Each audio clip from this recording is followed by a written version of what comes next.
Hey YouTube, what's going on? Mark here from TST Industries, back in the garage, and in this video I will be guiding you through the installation processes for our Fender Eliminator and Signal offerings for the 2021 and up Suzuki GSX-S1000.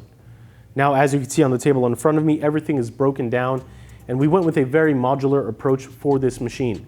And the reason for that is because we do believe in freedom of choice. We know that there are some other mounting options out there for your license plate, and we also know that some riders want a very clean, elegant solution, and we know that a lot of riders just want to have a one-stop shop and get everything where they can. So with that being said, let's go ahead and go through the breakdown and outline your options here, and then we will begin the installation process. Starting on this side, as you can see, we have our very basic Fender Eliminator bracket. This is a laser cut and bent piece of steel, powder coated black, very easy to install. It does come with the hardware. This is a very cost efficient option for those riders looking for something that just gets the job done. Coming on over to the center of the table, we have our undertail closeout for this model. This is a CNC machined piece of aluminum anodized black, made here in the USA. It is a very, very smooth piece with some nice texturing that outlines and follows the design cues on this motorcycle. And if you'd like, you can actually pair both of these options together and end up with a piece that covers up the hole left behind from removing your OEM fender and also having the ability to mount your license plate directly onto that undertail closeout. And now going on from here, you can see that we do have some other hardware. We're looking at some turn signals, some harness converters, and a pod turn signal mounting kit for your license plate. And really, the choice is yours. If you already have turn signals, aftermarket LED turn signals, and you need hardware to mount them or converters to make them plug and play, you can purchase those from us. If you're looking for a one-stop shop and you want everything at one place, we have that option as well. You can see here we do have our BL6 turn signals. We have a variety of aftermarket LED turn signal options that can be used on the rear of this machine. And in this video, I will actually be installing the latest addition to our pod turn signal offering, our Mech Evo pod turn signals.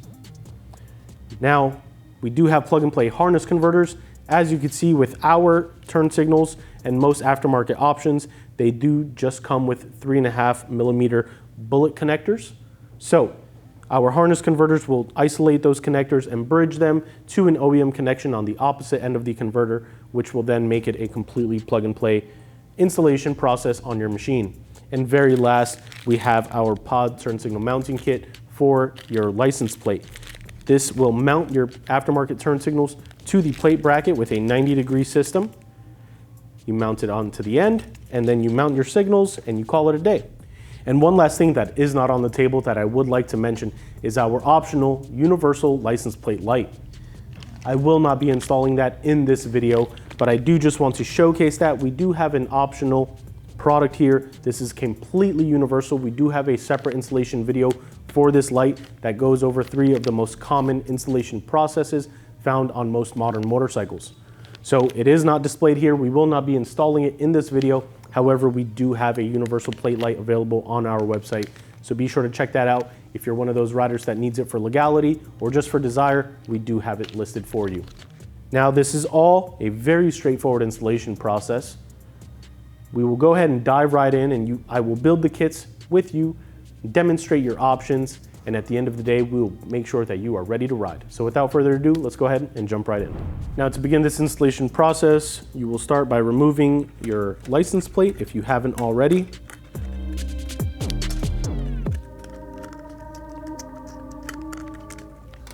Toss that to the side.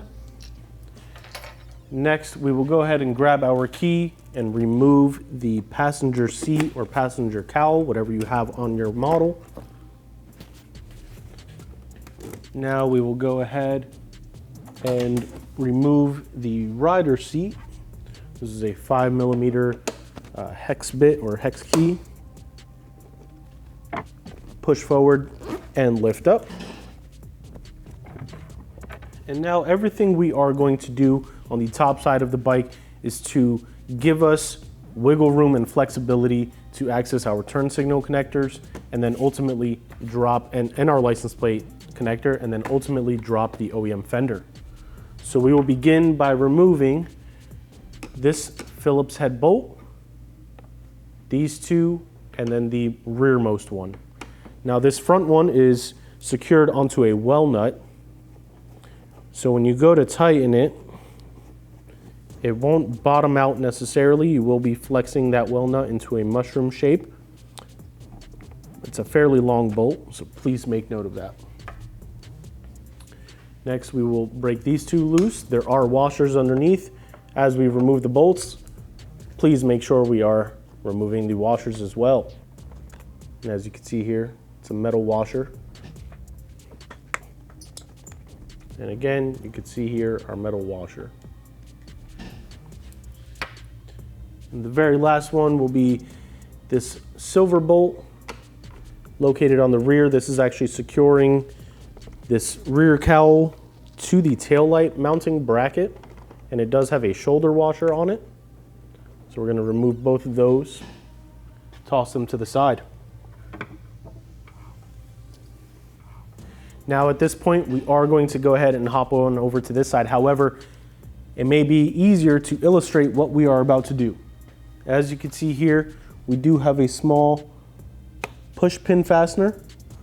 It's also mirrored on this side. We are going to go ahead and remove that now by prying on an outward fashion, like so, lifting up gently, and then removing it from its captive space. Now you can see here, we're starting to get quite a bit of wiggle room, and that's exactly what we want. Now we will be able to remove some of these panels. There's one more bolt, and I don't know how easy you can actually see it. It's this one right here. It's a Phillips head bolt. It is mirrored on the opposite side. We will also be removing that piece of hardware as well. So I'm going to flex this panel outward gently to give me just a little bit of wiggle room here, some easier access. And this is a self-threading screw. Just went ahead and removed that. We're going to toss all of this hardware to the side, and you don't need to remove any hardware from this side. The only reason we're even doing all of this is to gain access to these connectors located right here. So now we'll go ahead and hop on over to this side of the bike. There's one bolt located right here. We will remove this bolt, and then we will be able to remove this entire shroud, disconnect it from the front tank shroud, and then we will have full access to the pieces that we need. This side, this is a 4mm hex key Allen key, and it is a shoulder bolt as well. Toss that to the side. And now, as I mentioned, all of this is Velcroed on from the factory. We're going to pry outward, and you can see it already separates pretty easily. And then we have a push pin fastener that is located right behind this panel. We're going to pry outward and then back. As you push back, these interlocking features will slide out. And then we can go ahead, you can see full access here. Now we can slide forward. All of these are slide locks angled towards the front, with the exception of the rearmost one located on this tank shroud that's facing the rear. So it's much easier if you try and slide everything back. That will free these. You can slide them out and then flex this out of the way. Now we have full access to the connectors. We're going to go ahead and grab a small flathead screwdriver. These newer Suzuki connectors are very easy to use. They are also very easy to break. So please be careful as you're doing this. I'm using a small flathead screwdriver to make it easy, but we're going to just gently insert our flathead in between the tab and the locking feature and pry out, disconnecting the turn signals, just like so. And then we're going to focus on this white connector here. We're going to actually lift up on this connector and pull, releasing it like so. Now, as you can see, we have a lot more access now. We're going to press down on this tab right here. This is a reusable zip tie, and we're just going to go ahead and snake the wires through that we just disconnected. Now we have all 3 connectors loose. At this point, the only thing holding the OEM Fender in place are the 4 bolts that are located underneath. They are 10mm bolts. There are 4 of them. You can actually see most of them right from the top view. And I'm looking at it, I can also see that Suzuki did apply a little bit of thread locking agent on the 4 bolts. So we will make note of that as we're removing them. There may be a little tension. It is completely normal. Now, as we remove the OEM Fender, there's going to be tension on these wires. To prevent that and to give us as much wiggle room as possible, we are going to snake these wires through the channel that they are held in. 1, 2, and 3. And now as we remove the OEM Fender, this will drop down, the wires will begin sliding out, and we will be ready to install our TST Fender Eliminator. Now, as I mentioned, there are 4 of these bolts, and they are 10mm bolts. So we will go ahead and begin removing them, remembering that Suzuki did apply Loctite. And a trick that I found that is useful is break all of them loose first and then remove them instead of removing one at a time fully.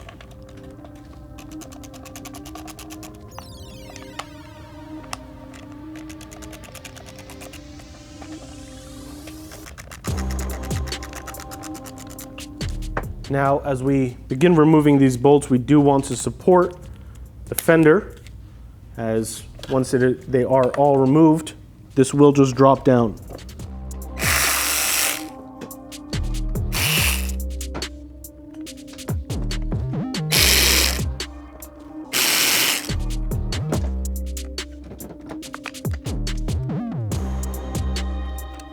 With all 4 bolts removed, you can see here, the fender will begin to just drop.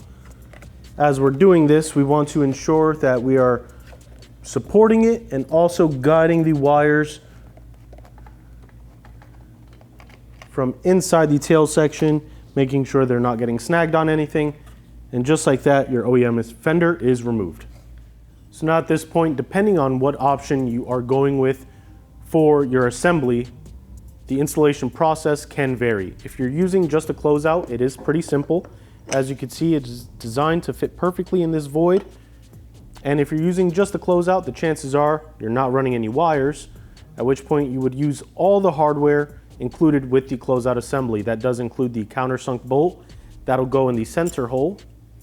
You would use the nylock nut to secure that countersunk bolt in place. You would tighten it down.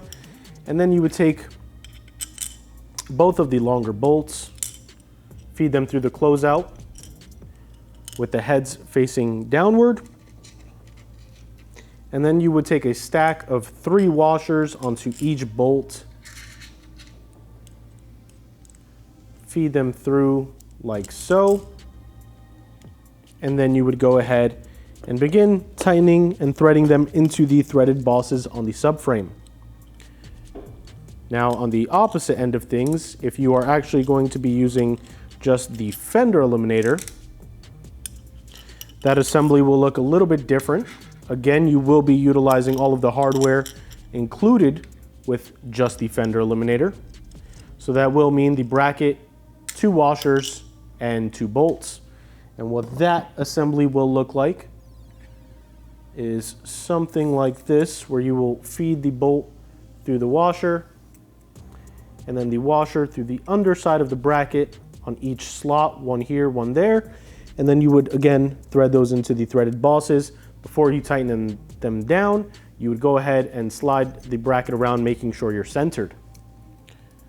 Now, in our particular installation, we are going to be using the closeout and the Fender Eliminator bracket. So that assembly, as shown in the intro, will mean the bracket sits on here. We will be utilizing hardware from both kits. Before we get to that point, we will also be using aftermarket turn signals. And as I mentioned in the intro, we will be using our Mech Evo pod turn signals. They are our latest addition to our catalog, and they will mount something like this onto the side using the 90-degree bracket and the provided hardware. Now, with the pod turn signal mounting kit, we do include a 90-degree bracket, 6 washers, 2 bolts, and 2 hex nuts. What does this mean? Well, we include a lot of hardware, and it really will just vary depending on the overall look you are going for. A lot of riders like to use these reflectors as tightening nuts to secure their license plate to their brackets. That is something that we would like to do here. So that would mean that the provided bolts and the provided nuts with the pod turn signal mounting hardware kit become useless. So we will actually be using 4 of the washers from that kit. And ultimately it will look something like this, where you will have 1 washer. In this occasion, we will feed the reflector through on one side, place a washer on the opposite side of the assembly, and then we would go ahead and tighten it down with the wing nut that is normally included with these reflectors. So again, there are a few options, and it really just depends on every rider's preference. I am the type that I like to use these reflectors as well, so that would mean I would end up with a look like this. The slotted portion of this 90-degree bracket is what will mount to the actual plate, and then we have a cutout hole, the perfect diameter for the stud of the signal. So at this point, we will go ahead and remove the hardware from the signal. That includes the locking nut and the pre-installed washer.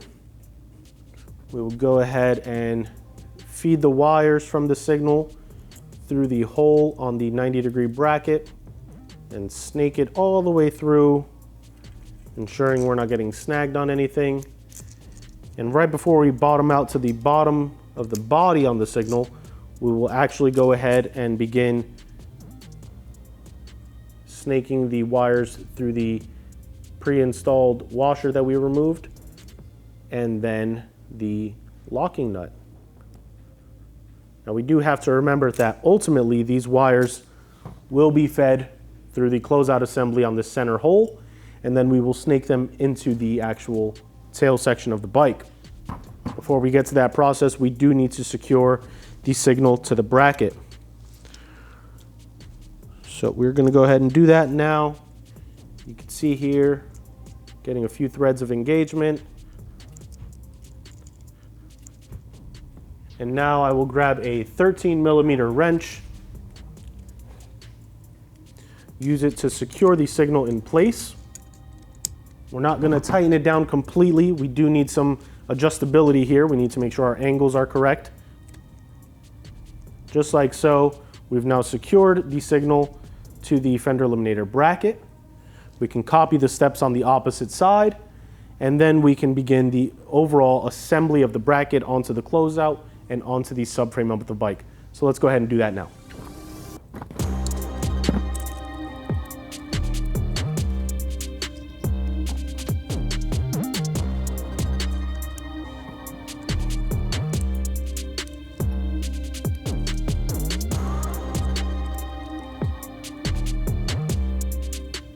And just like that, you can see we've gone ahead, installed, and secured our signals in place.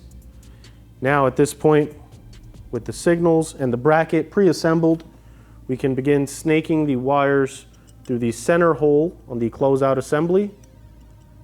And if you're using a license plate light, this would be a perfect time to do that as well.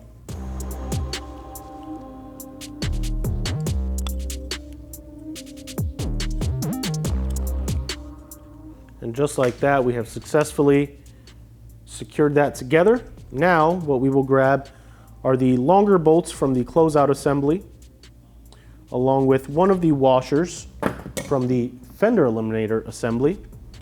We will place the smaller diameter washer on the longer bolt.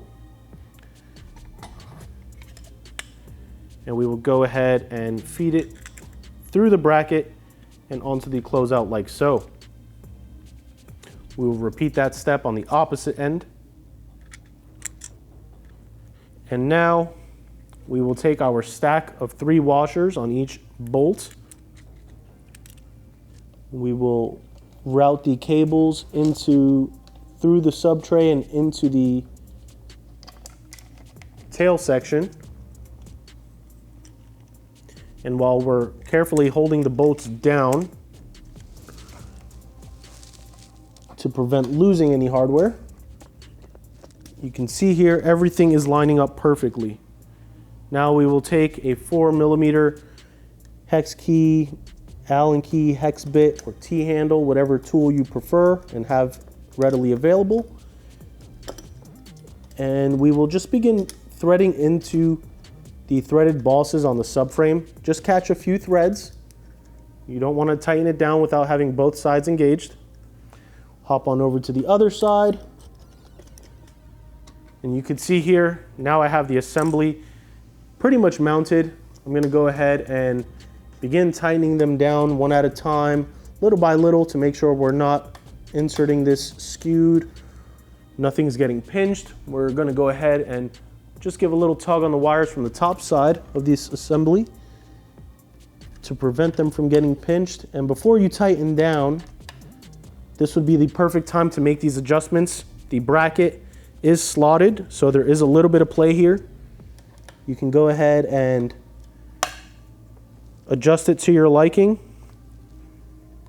And once you're in a point that you feel is centered, you will give them a final turn, bottom out, and then go about another quarter rotation turn. It is important to note that if you are opting for these reflectors, these would be the hardware securing your license plate to your bike.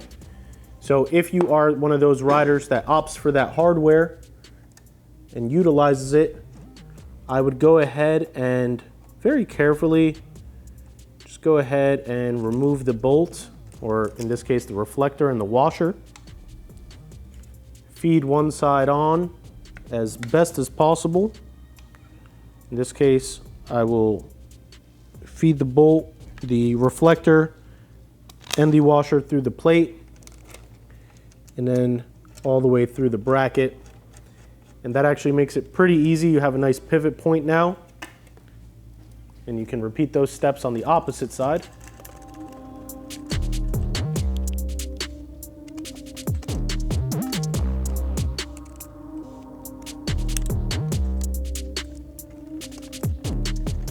And before we tighten anything down, again, you need a little bit of versatility here. Plates are usually slotted, your brackets are slotted, so there's a lot of potential misalignment here if you're not careful and you're rushing through it. Just like that. Very happy with the look. I think our signals are aimed perfectly towards the rear. And now we would go ahead and connect our aftermarket turn signals. Now, if you are not using turn signals or license plate light, at this point, you can button up the assembly by performing the disassembly in the reverse order.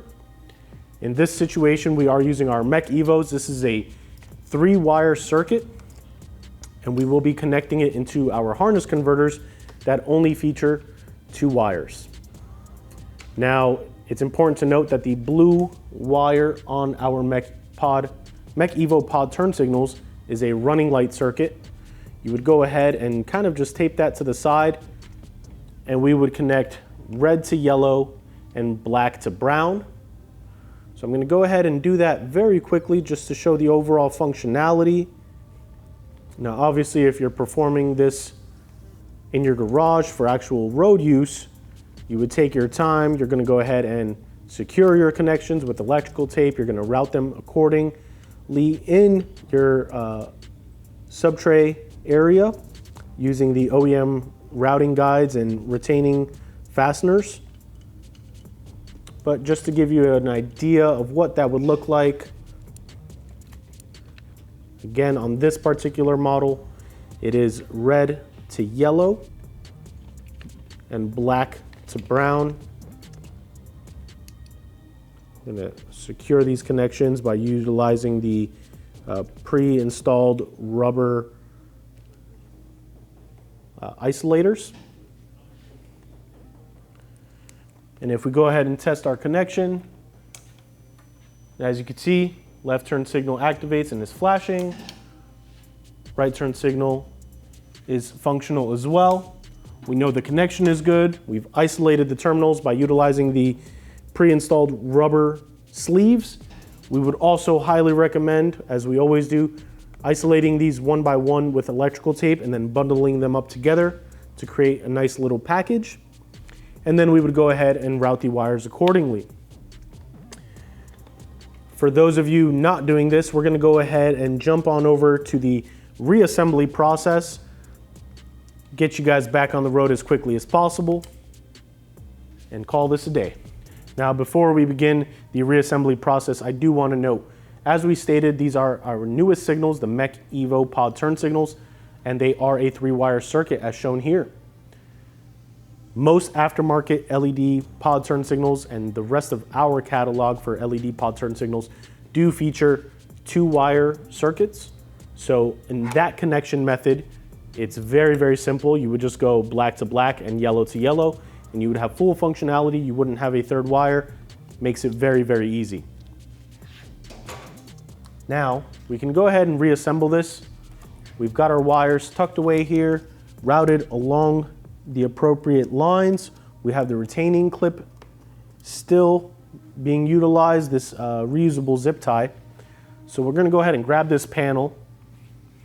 And as we demonstrated on the disassembly process, the angled hooks here do need to slide in and lock this panel in place. What I find easiest is to actually start on the rear and kind of hold it in place. While we're doing that, we are going to swing this front panel and very, very carefully, we will go ahead and actually interlock these slide locks in place. 1, 2, and 1, 2, and 3, like so. You can see all of these lines match up. And now we can focus on the front one. This one's a little bit easier. You have the slide lock located on the rear of this tank panel. It will interlock with this piece, and you can flex it in a way that allows you to lock it in place just like that. Now you can flex this forward panel in a way. So you have the tank panel here with this hooked feature facing backward, the rear of the bike. It needs to interlock in this slotted portion right here of the tail panel. And this push pin grommet will interlock with the push pin fastener located here.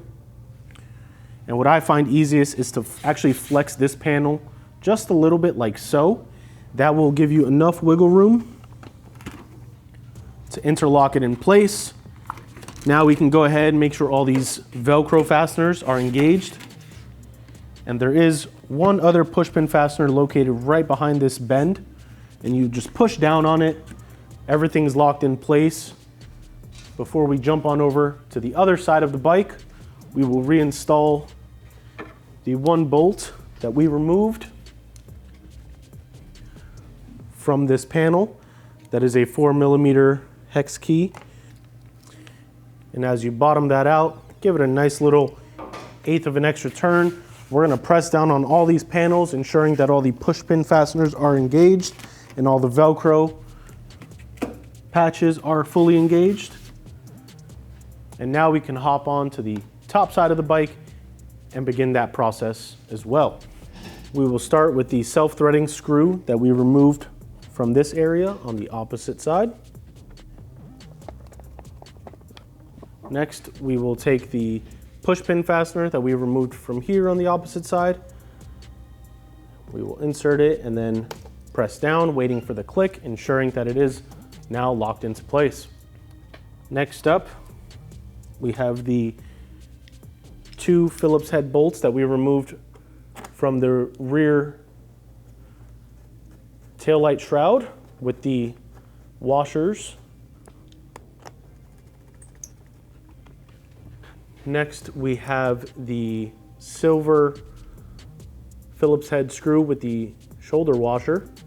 And this one can be a little tricky. As you can see, the tail light actually has an effect on how easy it is to thread this bolt in. So if you are seeing a situation where it's not aligned properly, you can either press on the tail light or just gently pull on it a little bit so that you have enough wiggle room to get those threads started and then bottom them out.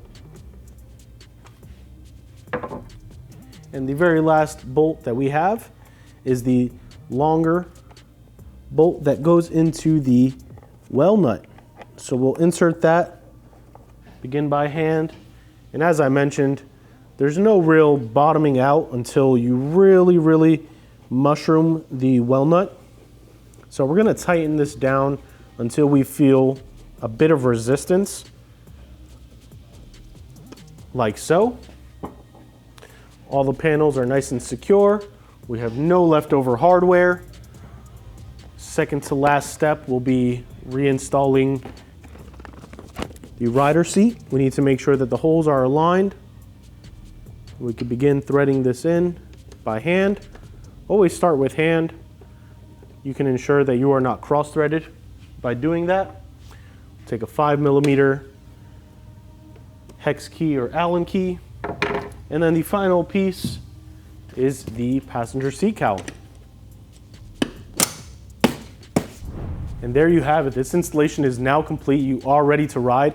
As you can see, we've really cleaned up the entire rear of this GSX-S1000.